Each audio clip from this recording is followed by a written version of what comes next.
Welcome to the Slop Temple. We pray this video helps.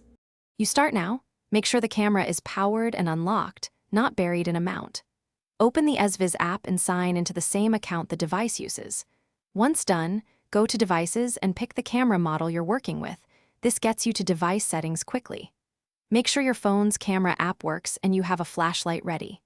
These steps remove delays and let you find the physical QR or the app-located QR without hunting aimlessly. Now focus on where Ezviz hides that code. Check the camera base, underside, and back panel. Twist off the mount or open the battery compartment if present, because many models tuck a sticker there. If you still can't find a sticker, return to the app. Tap the camera, then Settings, Device Info, or About. Ezviz often shows the QR image or the serial number there.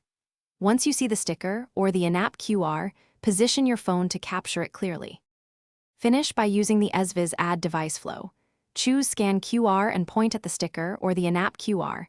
Make sure the code fills the viewfinder. If the scanner fails, clean the sticker, boost lighting, or peel any protective film. Tiny glare stops scanners.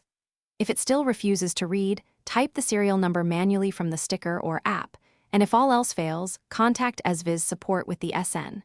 That solves most issues quickly and gets your camera online.